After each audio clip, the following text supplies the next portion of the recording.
Thank you. Welcome, everyone. We are so excited to have you here today. My name is Angela Thomas. I am the director of the Stanford Executive Program here at the Graduate School of Business. And on behalf of the entire team here at Stanford, we're so glad to have you with us today. As we get started, I just want to take some time to share a little bit of background on how our discussion today fits within the broader context of Stanford GSB, and particularly within our executive education group. So at Stanford, here at the GSB, we offer a diverse portfolio for our executive education programs. They're really designed for leaders of all career stages, and these programs range from self-paced short courses to online immersive programs on campus that take place over 1 to several weeks. They also cover topics like leadership, strategy, innovation, and more. So among these, we actually have 2 flagship programs that really exemplify the breadth and the impact of our offerings. So the first is the Stanford Executive Program. It's designed for senior executives leading at the highest levels of their organization. It's offered in 2 formats. So there's one that's fully on campus for 6 weeks. And then there's a hybrid format with 2-week times on campus with live online learning in between. We also have another offering called Stanford Lead. So this brings together senior leaders and mid-career professionals for a learning experience that is fully online. It doesn't require a break from your day-to-day commitments, and this program extends for a year period of time. So both SEP and LEAD are really very immersive learning experiences grounded in the Stanford GSB's academic rigor and these high-touch values. So in both programs, participants really engage very deeply with Stanford faculty, peers, the ideas that drive meaningful and lasting growth and change. And while our faculty directors for both of these programs couldn't be with us live today, they have created a short message that they would like to share with you all. So we'll go ahead and play that for you. Hello, I'm Bill Barnett, faculty director of the Stanford Executive Program, known as SEP, and professor of leadership, strategy, and organizations here at the Stanford Graduate School of Business. And I'm Peter DiMarzo, faculty director of the Stanford Lead online program and a professor of finance at the GSB. Together, SEP and Lead embody Stanford's vision for executive education. At Stanford, we think about executive learning as transformation, not just information. The Stanford Executive Program has been a part of the Graduate School of Business for more than 7 decades. It was founded on a bold idea that senior executives could transform the way they lead by stepping out of their routines and immersing themselves in deep reflection, learning, and conversation. Both the formal education and the informal aspects of the Stanford Executive Program are crucial in changing the lives and trajectories of the executives who come and take part in it. Over the years, the Stanford Executive Program has become a defining experience for senior executives from all over the world. Whether you're here on campus for all 6 weeks of the traditional summer program, or if you're part of the flex format of that program, which has much more flexible scheduling, the goal is the same: to create a space for reflection, connection, and growth. What goes on here changes how leaders think about themselves and their organizations. It changes the trajectory of their careers. You know, our flagship program Lead builds on that legacy. When we launched Lead over a decade ago, our goal was to take the essence of what happens here at Stanford and make it accessible everywhere to a broad spectrum of professionals at different stages of their careers without losing the interactivity and rigor that make learning here so distinctive. In Lead, participants engage with faculty and a global community of peers week after week, applying insights directly to the challenges they face at work, so the learning becomes part of how they lead. That ongoing cycle of learning and applying is what makes it so powerful. It's transformation in real time. Whether leaders join us in person or online through SEP or through LEAD, what unites them is a shared curiosity and motivation to grow. Exactly. Different pathways, same purpose. Developing principled, innovative leaders who change lives, change organizations, and change the world. So there you go. SEP and LEAD, they both reflect Stanford's commitment to transformative high-impact learning. So today, our focus in this webinar is going to be particularly on the Stanford Executive Program. So this is a program that's been has over a 70-year history here at the Graduate School of Business, and SEP has really inspired and empowered leaders, both personally and professionally. It's helping them build the mindset, skills, and network they need to increase their influence and impact, and ultimately establish their legacy. So again, we are just so excited to have you all here today. It is amazing to see all the places that you're joining from. So thank you for making that time today. We just super appreciate you being here. We're going to have a little bit about, here on the screen, you'll see a little snapshot of what we'll do with our time together. So first, we're really excited to showcase a highlight from our SEP content. And then we'll be joined by 2 SEP alumni who will be able to share more about their experience in the program. But first, let's jump into it. It's my absolute pleasure to introduce Professor Jennifer Aaker, who will be covering a new type of leader. Jennifer is really a favorite among the SEP curriculum. So I'm going to turn it over to you, Jennifer, so we can dive right into it. Thank you so much for your time.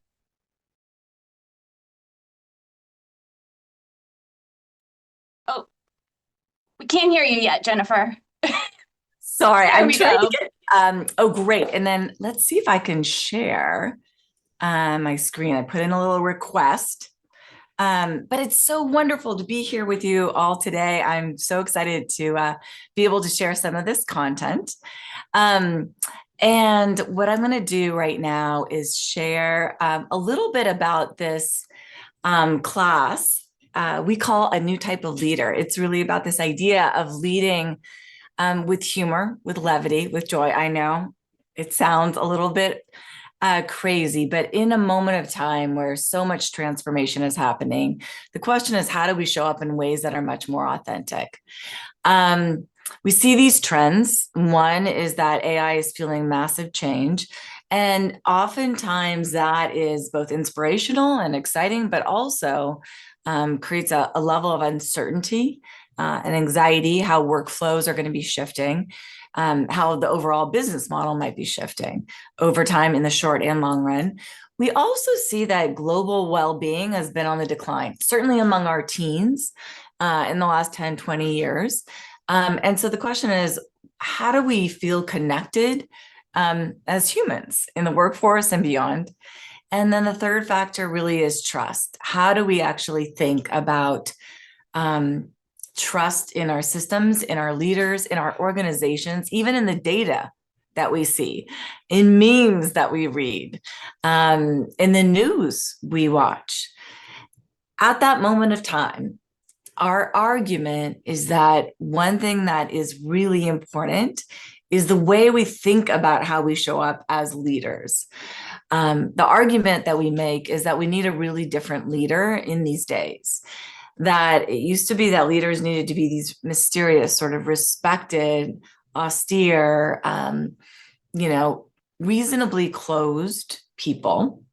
And now they need to connect. They need to connect in ways that are authentic, that break through the noise, that allow people to understand them, what they stand for, their values, in a way that motivates the team and the organization to move forward toward an inspired mission, toward a sense of purpose and growth. And our argument is that humor is a secret weapon in these times. So one of my favorite studies is an experiment where researchers went to a lab and they gave half of the subjects the simple task. You're going to negotiate with a confederate, someone who knows the actual experiment, and you're going to negotiate over a piece of art.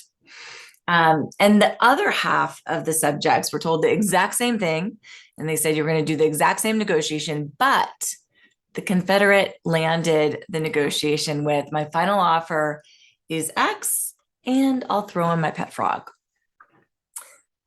In that second condition, where individuals were exposed to someone who said, I'll throw in my pet frog, those individuals ended up paying 18% more for this art piece. And maybe more importantly than that 20% bump, they also said that they had more engagement, fun, and joy in the actual negotiation. They said that the tension in the negotiation decreased, and they said that they were much more likely that they wanted to negotiate with that Confederate, that person. Again, there was an enhanced sense of likability of that person. When people laugh together, the research shows that individuals open up. Another one of my favorite studies has people actually laugh with a video, like an SNL sketch, or see a documentary, something very neutral, reasonably boring, but fine.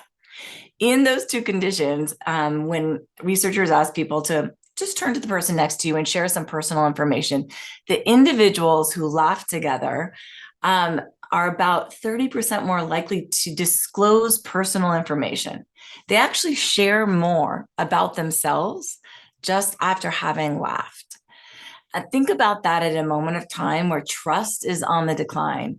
There's something very special about laughing together and then sharing information. It basically closes that trust gap that we see so much with people. Now, most people think that this is all psychological, and the behavioral science does show that there's a series of psychological effects, but in fact, this is quite neurological. From a physiological perspective, what's happening is when we laugh together, even if it's just a smile, the bar in work is so low. Individuals release this endorphins, which gives you a feeling similar to a runner's high. You lower your cortisol, giving you a feeling similar to like 10 minutes of meditation, and you release dopamine, which is the same hormone released during certain types of physical touch. And so, at least as far as our brains are concerned, laughing together is like exercising, meditating, and having sex all at the same time. But HR is fine with it. So the question is, why are we not doing this more, especially since we know the health benefits are significant? We often hear that laughter is the best medicine. It turns out actual medicine is the best medicine. But laughter is a close second. One of my other favorite studies show Norwegian individuals, which I think we pretty much all know don't have a great sense of humor. I can say that, I'm Norwegian. When researchers track them and they say, oh, I laugh a lot in life, and they track these individuals 15 years over a course of time, those individuals that say that they're generous with their laughter or find humor in small moments are they end up living about 7 years longer. At a moment of time where we're trying to understand longevity, work, performance, these are really special, unique effects. But here is the problem.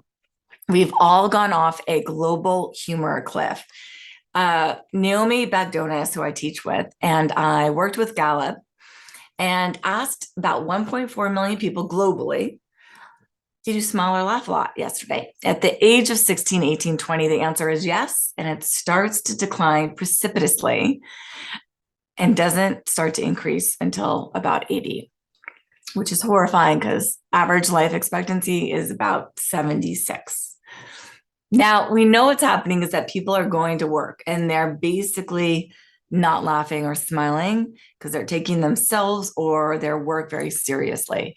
And we know that because when you ask the same question on weekends, you get a huge scaling effect. People are smiling and laughing, just not during work. And so the question is, how are we going to climb up that humor cliff? And I'm just going to give you 3 tips today. The first is, it's not about being funny. This is just about being human. The second is understanding that being funny is not the same thing as having a sense of humor. So you have to know your humor style and that of your team. And then not just that, I love this question, by the way, Nina. Yes, there is research to show that pain wanes. In fact, another favorite, I've now mentioned 4 favorite studies. Another one of my favorite studies is when bereaved couples, like there's a couple and the other couple and the partnership died, when people bereave, but they're more likely to remember actually funny stories of what they shared with their partner. They go through the grief process substantially faster than those individuals who don't ruminate on those stories where they smiled and laughed together. Great question. And then I'm going to end with just telling a little bit of truth with levity. So the first is, the bar is not high. This is just about showing up as being human, which most of us are. One of my favorite stories is by Secretary of State Madeleine Albright, who came into our class 5 years ago. She came with a list of stories to give the students. And she said, which story do you want me to tell? And the first story they picked was negotiating with the Russian foreign minister. And so she starts the story saying she was negotiating for the first time, found out that the Russian foreign minister bugged the US State Department, which is a serious breach in international diplomacy. So she didn't know what to do. She decides that she will go into the negotiation wearing a gigantic bug pin. Like it was so big. It was like 4 inches big. And she shares with the students that he looked at the pen, he looked at her, he looked at the pen, he looked at her. He could not help but break a smile. And in that moment, the energy in the room completely diffused. And they had a very productive conversation. He interacted with her like Madeleine instead of Secretary of State Madeleine Albright, which was her advantage in that moment. Now, what's so interesting about this story is 2 things she shared with the students. One, she just needed to have some fun. It goes a little bit to Mina's point, which is when you decide you're going to walk into the room with just a little bit of levity, something to make yourself have a little bit of fun, in a benign way, in a way that mitigates risk, that it changes the way you show up. And the second interesting part of this story is that she actually has this huge love for jewelry. She, in fact, had a book, or still has a book, called, Look at My Pins. And so she had all these different pins for all these different negotiations she had. Now, what happens is when you show up at work and you feel like you can be who you are at work, and that integrates with everything that makes you, you, something very special happens. I've been lucky enough to work with senior leaders at Microsoft, and they recently told me that one of the best indicators, in fact, the single best indicator that correlates with stock market price for them and growth, is the employee sentiment that I can be who I am at work. I can be who I am at work. And that raises the bar for them in a way that reduces tension. So the question is, how does this show up more generally? I'll say that shifting moments from transactional to relational become very important. So this is about asking better questions. So instead of saying, what do? You ask, what do you love to do? Or making callbacks. So for example, a callback is simply when you make reference to something that was previously said and that created laughs in a meeting, on a Zoom or a Google Meets, whatever it is. That has reduced risk too, because it means that you're paying attention to what actually happened. You're conjuring up something that already made people laugh or smile. It makes the person who did it feel valued, and it reignites a sense of we're in this together. And then just serendipitous sign-offs. Whenever you're signing off on an email, a text, whatever it is, how do you sign off? So pop into the chat. How do you normally sign off? Like what goes right before your name when you have an email sign off? Pop that into a chat really quickly. Kindly. Thanks so much. Best, talk soon, warmly, best, have a great week, best, cheers, warmest regards, best, be well. Okay, great. By the way, what does best even mean? Like, are you the best? Am I the best? Why would I even say that? By the way, I was a huge best person. Instead, perhaps you just say, yours, heavily caffeinated. Or, if you've had a hard conversation, you sign off with like, let's never speak of this again. Or, if you have nothing else to say, you can just go, I'm the best, own it. So the question is, can you have a callback to something that someone said that made someone smile, that shows that you're human, that you listen? It sounds so easy, but at a moment of time where trust is on the decline, well-being is on the decline, human connection has also been on the decline. How do you take those moments that are transactional and move them to relational and authentic as a human? Asking better questions, creating those callbacks and serendipitous callbacks or PSs or sign-offs, or even thinking, what is your bug moment? All right, second, know your humor style. So we have shown that there are 4 very different humor styles, and I'm going to ask you which one yours is. And everyone might have one, they might have 2, they might be, 2 different styles. So if you have 2 styles, feel free to put that in the chat. But after I explain them, I want you to all pop into the chat what you think your primary, secondary style is. All right, the stand-ups, they are bold and brash. They're extroverted. They don't shy away from the dark. They're unafraid to ruffle a few feathers. They're great with roasts. Then there's sweethearts. They're warm, inclusive, understated. They would never call themselves funny, nor would they want to. But if you look at how they use humor, it's done in a very inclusive way. Then there's snipers. They're dry, edgy, sarcastic, masters of the unexpected dig. It's hard to make them laugh, but when you do, you feel great. And then there's magnets, and they're bolder and they're more extroverted. They walk into the room, they light it up. They might be a little silly, a little bit more physical with their humor. So with that, pop into the chat what your dominant style is. All right, Tansy, by the way, if you want to know for sure what your style is, you can go to humorseriously.com, and there's like a little 3-minute quiz you can take, and it will send you a PDF of your styles. Magnet, stand up. You do have, whoever said I don't have a good sense of humor, you do have a good sense of humor. You might be a sweetheart, so you can take the test, but you do have a sense of humor, and you probably subtly shifted across context too. All right, MRL, I'm taking that as a sniper. Now, all of these, by the way, have downsides too. For example, if you are a sniper or stand-up, it's likely that you often tease as a sign of liking. So I'm teasing you. I'm a little bit of a sniper, teasing you because it's a sign I like you, that we feel familiar. But it doesn't always land that way, and it can sometimes alienate and offend. And so these individuals often feel like I can't use humor at work, but in fact, you can. You just need to shift your style, know the goal, know how to read the room. Now, if you are a sweetheart or a magnet, you're at risk oftentimes of over-indexing on self-deprecation because you're so good at creating inclusive environments, reading the room. You might use humor against yourself, which is great at high status levels, but at lower status levels, it can boomerang. So understand what are the advantages and disadvantages of each of these styles. Not just that, but know what your team style is. I basically once a year ask our 3 kids and my husband. Well, first of all, I should say I've been voted the least funny person in my 5-person family for like 10 years.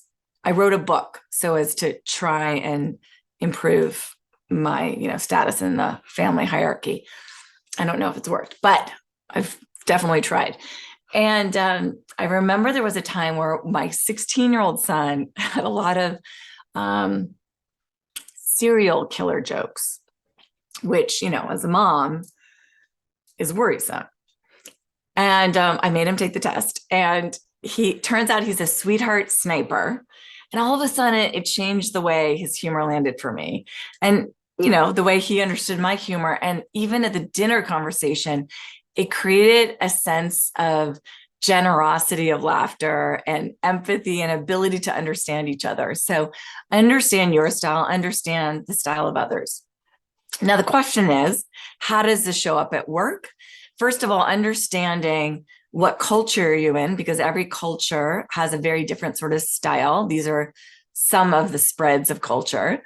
But you also find that people or leaders have very different senses of humor. So people that have come into our class and are part of New Leader have also taken the test. Richard Branson scores very high on stand-up. Ryan Reynolds is a little bit more of a sniper. Sarah Blakely, the CEO of Spanx and Sneaks, is a magnet. The CEO of McKinsey, Bob Sternfels, is also a magnet. But the way he actually operates humor when he's leading is nuanced. So sometimes he'll slide into a sweetheart. I'll give you a small example. Sarah Blakely, when she was trying to get her company Spanx into Neiman Marcus, into different stores, and it was a very unusual product at the time, she couldn't get anyone to call her back.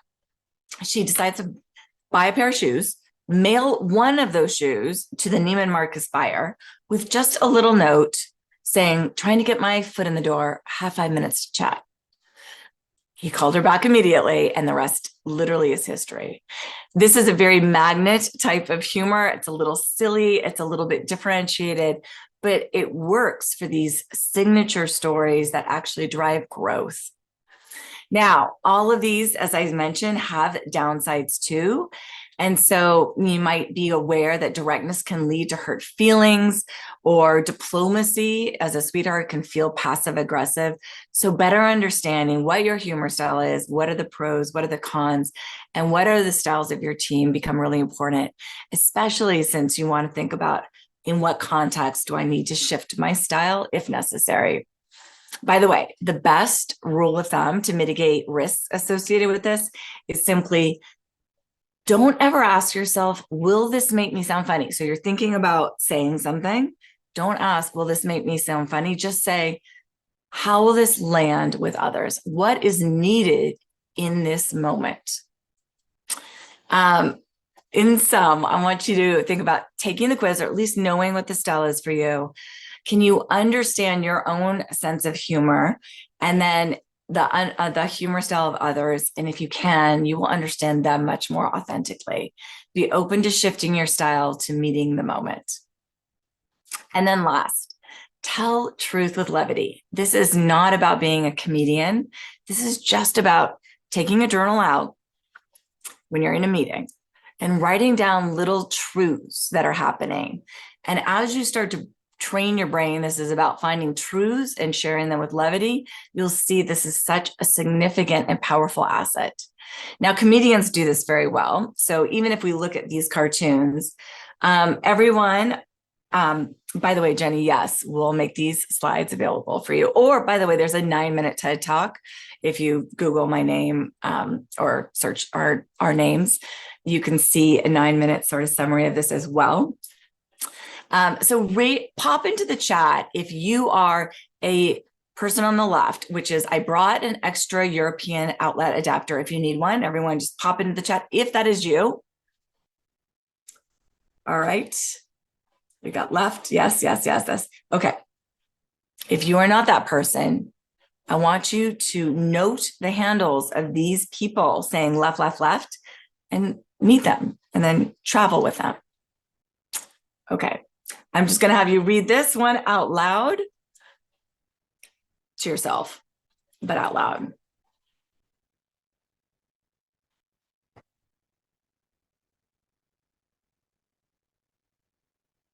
Okay.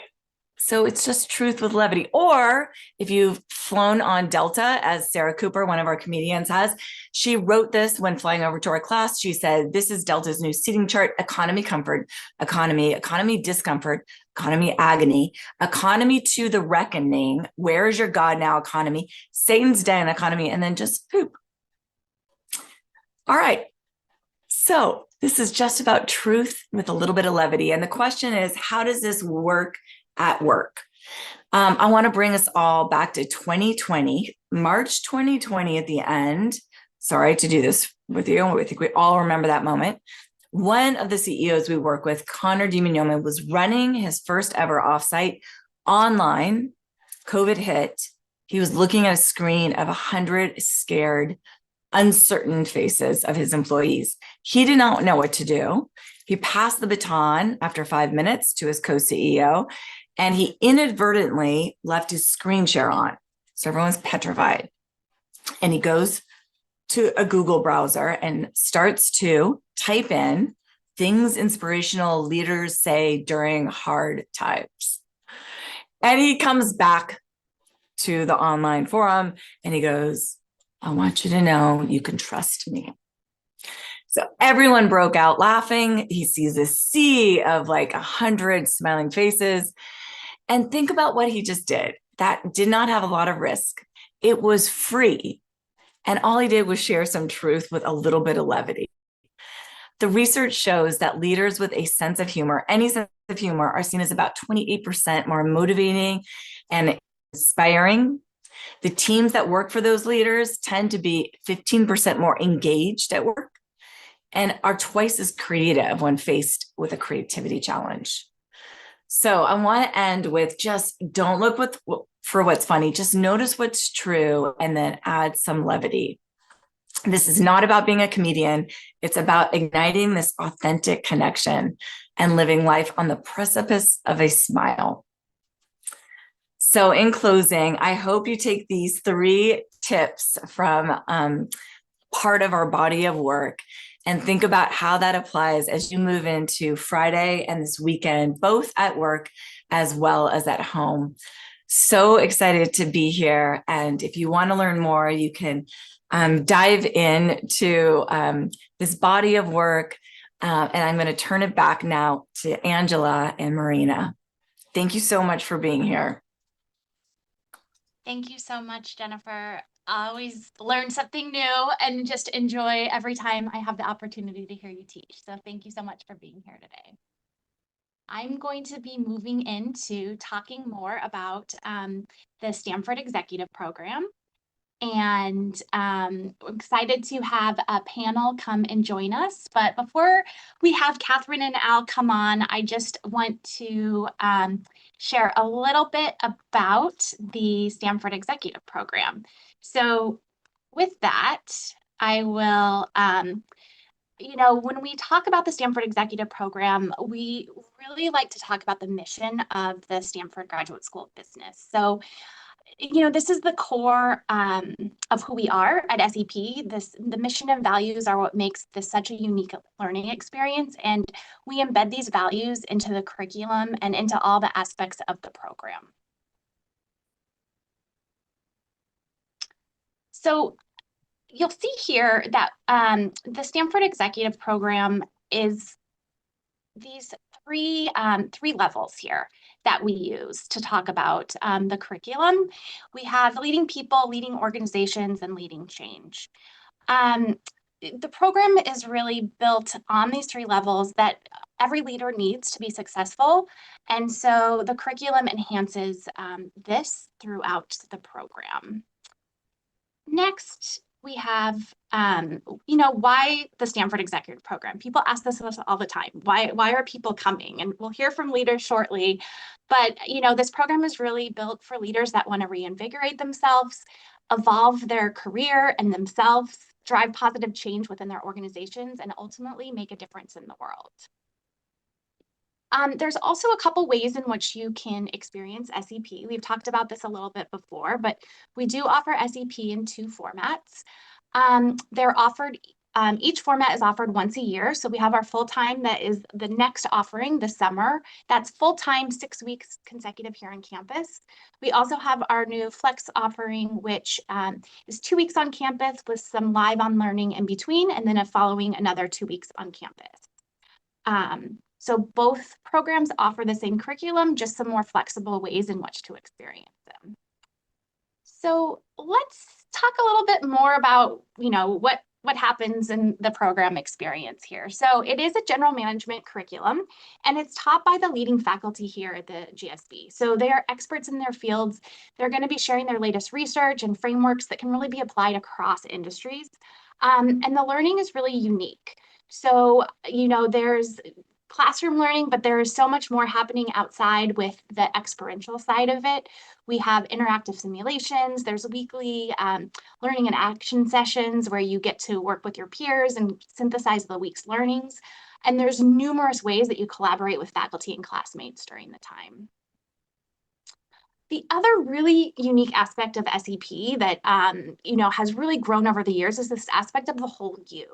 So we understand that to be a leader and to be your best, you also need to take care of your needs first. And so really during this program, we offer this so many different ways in which leaders get to take a step back and really focus on themselves with this idea of the whole you that's ingrained within the culture of the program. So how do we do all this? There's like a typical day of being at Stanford. What does a day in a Stanford executive program look like? So we'll kind of break it down into 3 parts here. We have the morning where you can do optional morning workouts, followed by study group time, creativity workouts. There's personal reflection built in, that's the morning, and then you jump into faculty sessions that really happen from 9 to 5, a little bit after that, where you have your core faculty teaching all day long. Really unique. We have turbo sessions that we offer in the evening, which are faculty from around the university that are really focused on their research. Which is a really unique aspect of the program. And finally, a big highlight is we offer the opportunity for participants to do participant talks after dinner, where they can share more about what they're doing and really have a chance to get to know each other. So, the other piece of all of this is these connections. It is a huge part of what SEP is, and one of the key components is this new global network that is made during your time at SEP. So I've had the pleasure of witnessing just the amazing connections and friendships that are lifetime. I know they're going to be a lifetime, but they have grown in just such a short period of time on campus. So I'll just conclude quickly before we jump to our panel time with just kind of thinking about these 3 areas that sets the Stanford Executive Program apart. So you're in this unique environment here in the heart of Silicon Valley, the Stanford campus, the energy that the campus brings, and finally it's the people, creating this network of leaders that really matter across the globe. So that's a little bit high level of SEP, and now I am so excited that we have Catherine and Al here on camera to join us, and I have a few questions for you all. So I hope that you guys came ready to get discussing. So thank you so much for being here. Catherine is a member of the SEP class of 2022, and Al's a member of the class of SEP 2019. So I would just love to hear from both of you. I'll start with you, Catherine. Can you just tell us a little bit more about what made you choose SEP? Yeah, thank you, Angela. And I must say, I'm just so excited to be here with you all today, joining from Melbourne, down under in Australia. Why Stanford? Why SEP for me? I mean, there were a whole bunch of reasons that really drew me to Stanford.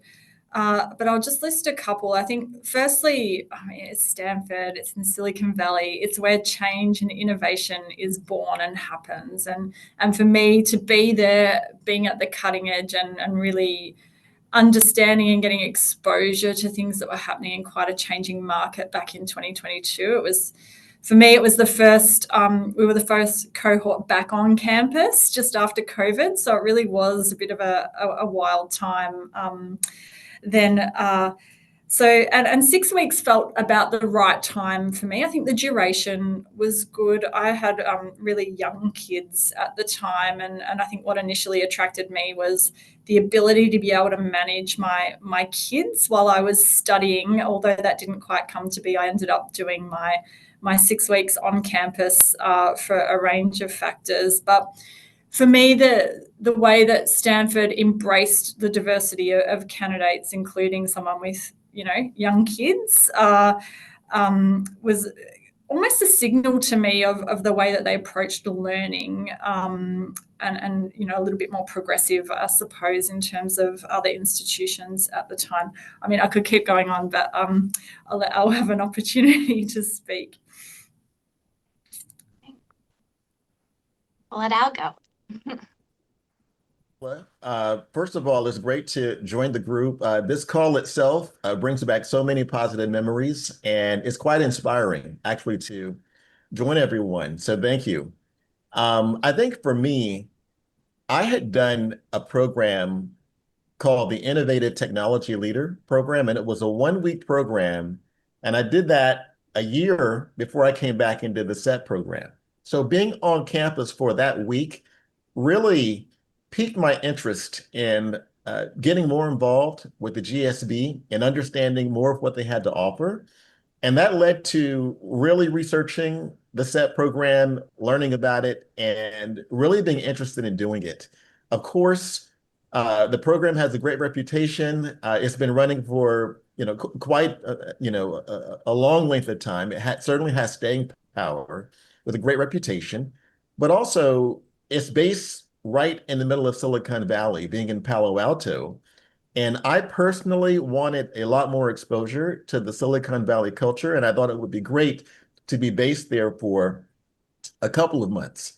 Also, the program for me was what I call the right amount, which is basically a couple of months. At the time, I did the 6 week program, and I came a week prior, and I stayed a week after. So it was really 2 months of a little bit of a focused retreat in Silicon Valley. And I really liked being based on campus at the Schwab Executive Center. I thought that was great. And also, the program was geared for already experienced business people, sort of like a modern refresher or enhancer. And I liked all those aspects, and it was a really great experience for me. And I'm quite happy that I had the opportunity to do it. Thanks so much. So I'm curious, we if you can remember, we just asked this question to some people that were on campus, but I would just love if Al, you can go first since you were the last person to talk, but if you could just share a memory or a moment where you were here on campus and you thought, this is why I came to Stanford. Do you have one of those memories? That is a very tricky question, Angela, because for me, when I went to SEP in 2019, it was like going into a little bit of another world, really, for that summer. And I had numerous moments of inspiration and reflection, realization around, why I made this decision, how it was coming into fruition. And there were just so many. I mean, even when I think about the very first day, the very first session, the very first question when Bill Barnett wrote on the whiteboard, why do people even bother showing up for work? That simple question. And the whole program and the whole framework for it sort of unfolded over the next, 6 to 7 weeks from that basic question. And, you've got folks like, Dr. Pfeiffer, who talks about power dynamics, Baba Shiv, who led the Innovative Technology Leader program that got me interested in SEP. And he has a tremendous amount of insight around what really drives decision making in human beings. And it was absolutely fascinating. I could go on everything from, Maggie Neal on negotiation, it just, Ilya Strubelev, who has really become a tremendous force now in venture investing and insight. There were so many moments of reinforcement for me that, I could talk about this for quite some time, but I think it would be best to, maybe, get Catherine's perspective on this, because for me, it was a very motivating experience, and I'm sure she has the same. Yeah, I'm listening to you talk, Al, and I'm smiling and nodding because it really is true. I mean, there are just so many moments as you go through the 6 weeks that you're almost pinching yourself in a way, because you're connecting dots with things that you're hearing and learning, and you're having this amazing experience on campus with 200 of your fellow SEPers. And For me, it was just moments laid on moments that made it such an impactful experience in my life. Bill spoke at the start in his clip about it being a transformational experience, and as an Australian, you're quite skeptical about things like that. You're like, oh yeah, it sets you on a different trajectory. Yeah, sure, it does. It kind of actually does, and it does have this magic way of unfolding right before you. And there's just, it's such a beautiful time of my life. I think those 6 weeks I spent on Stanford, that I just cannot pinpoint one moment. Yeah, it's amazing the word transformational. I mention it a lot when I'm talking to people that are interested in the program, and it's hard to showcase, like, at the end of what can happen in 6 weeks and the transformation that can happen. So let's just jump back to, if you're thinking, how has the being involved in SEP impacted you, and how has it impacted your organization? Start with you, Catherine. Oh yeah, I mean, that's a great question. I mean, it really is a program that resets you and the way you think, and I think for me, it really gave me great pause and reflection to think about myself personally and how I show up, and the focus that you have on the individual leader, and getting you in a good space as a person, I think can't be underestimated. And I do reflect on that, still, 3 years on, quite often, about how I'm showing up, and what am I doing for myself that's going to make me the best leader for my organization, and for my family as well. I think it's a real reinforcer of frameworks that you've probably learned already, but it adds just a little bit of magic, I suppose. And, we heard from Jennifer before some just really practical tips that are so easy to just pull through to your day-to-day work, and really do have quite an impact in the way that you lead. So I think, it's had a massive impact on me, and I couldn't be a greater advocate for the program, to be honest. Well said.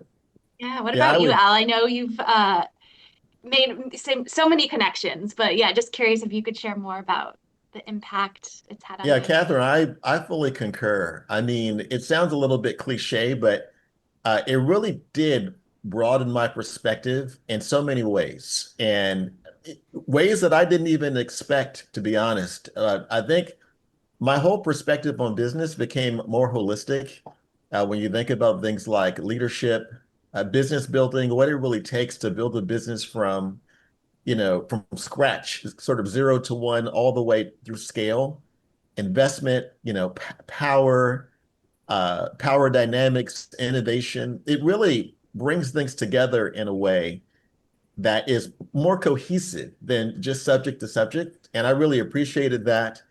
And I would say everything they say about the ability to build a new and broad network is 100% true. We had about 225 or so participants in our cohort in 2019, and something like 70% of them were from someplace other than the United States. And I really, really enjoy that aspect. I mean, that was one of the highlights of the program for me. And so I have a whole new network. I feel like I have so much more scope and ability to connect with people around the world as a result of SEP. Uh, and I'm not sure I expected it to be as strong as it has been. I had high expectations, but it's really turned out to deliver. And as Catherine said, I'm a big fan of the program. I just came back to Stanford just a few weeks ago for the centennial reunion for the GSB. It was great to reconnect with a lot of the classmates and other folks from other cohorts. So it's something that continues. The program lasts for as long as it lasts for you, but it really continues as long as you care to engage it. And I love that aspect of it, and I have no regrets. I know people will often say that that network is a surprise, but you know, is there anything that else that like surprised you about the SEP program experience? You want to go, Catherine? Catherine? Oh, Yes. yeah, I mean, I'd thought about this before, and it really is those connections. It's a really um, it's very hard to explain that, you spend even just a week with 200 new people, and at the end of that first week, you feel like you've got 200 like best friends, and you really there is a really wonderful way that the program is designed that I think by the end of it, you feel very deeply connected to everybody in your cohort. I still can't quite explain how that happened. But it did in my cohort, and I know that we're still going really strong on our WhatsApp chat. I mean, every day there's still lots of Yes. messages on there and people connecting, and it really does feel like it broadens your network. We still have people asking, can anyone help me with this, or I'm stuck at this with work, can someone give me some ideas? So that connection and then that community was probably the biggest surprise for me. And I suppose the other thing, and I touched on this just before, that this program will change your trajectory, and I think it does. It really is quite transformational, and there is a little bit of magic, I think, that just happens when you go to SEP. That yeah, I'm still struggling to really put my finger on that one moment Yes. that makes it magical, but it really is quite profound. Yes, it does have an intangible quality, exactly as Catherine is sharing.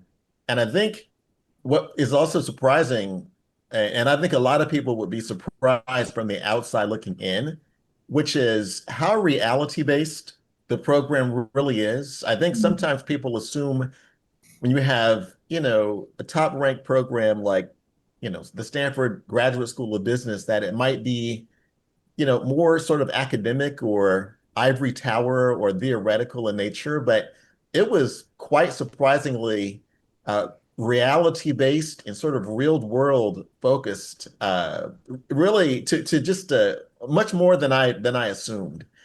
And I think the exposure to topics and people that I didn't anticipate. Like when Angela showed the example of the evening sessions, right? Whether they're the turbo talks or hearing the personal stories of your classmates from the cohort, it was phenomenal. So, from the beginning of the day in the morning all the way through dinner and after dinner, literally like every day, it's just a constant series of opportunities to be inspired, to meet people.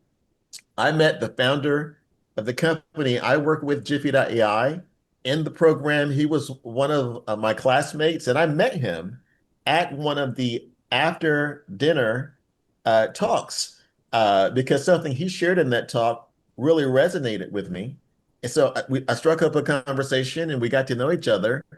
And by the time they got to the Series A for the company, I was a team member, and he hired me on to be a part of the business development group at Jiffy. So the magic that Catherine describes, it really can happen, and I think it's really up to you to sort of engage it. The more that you sort of give yourself to it, and engage it, the more you get out of it.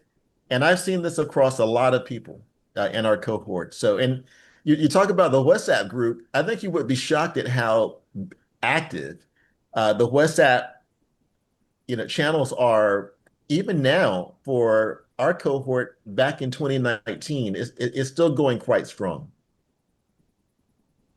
Amazing. You said it, the exact words that I say sometimes. You get out of it what you put into it. And there's so much to offer, but you really have to be ready. So I know we're getting close to time, but I would love if you each could just share, a lot of people on this call, this webinar today are thinking about applying or are in the process of applying. What advice would you give someone that is interested in the Stanford Executive Program and going through the application, Catherine?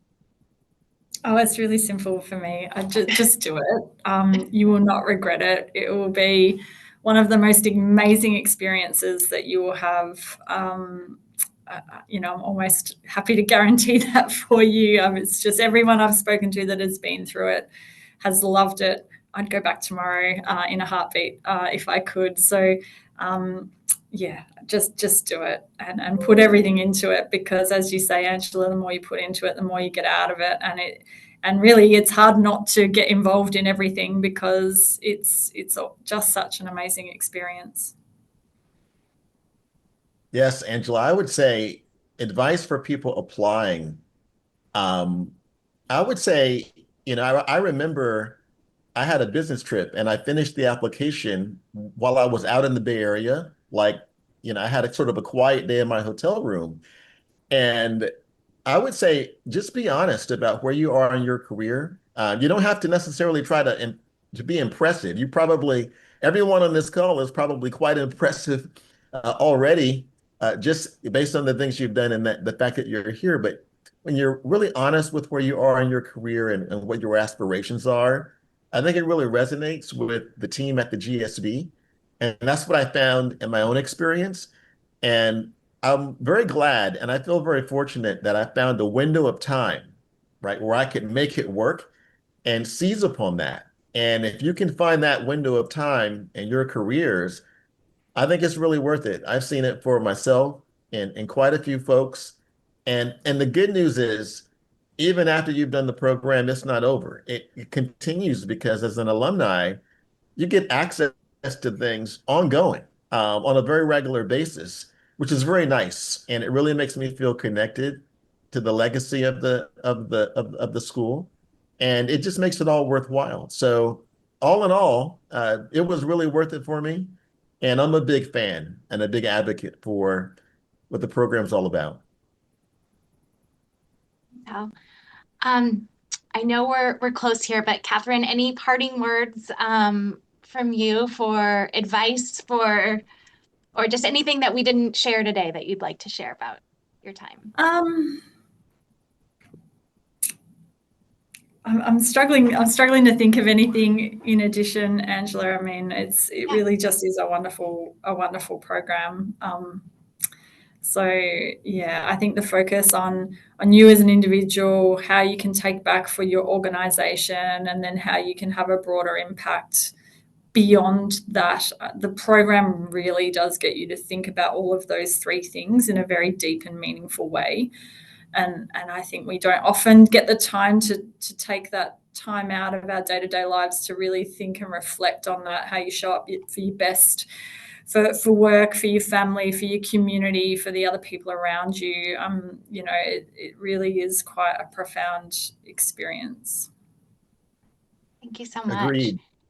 Yeah, thank you both. I love hearing from you. It's great to see your faces. For those thinking about applying or in the process, our first round deadline for the SEP full-time program that kicks off in June, that first deadline is December 8th. So please feel free to reach out to us with additional questions. But Catherine, Al, I just thank you for giving your time. I know, Catherine, you're already in Friday, and Al, it's in the evening for you. So I thank you all for your time, and I thank all of you that joined at all hours of the day today. It was just a great time to see everybody. So thank you all. Appreciate it. Take care. Thanks, everyone. Thanks, everybody. Bye.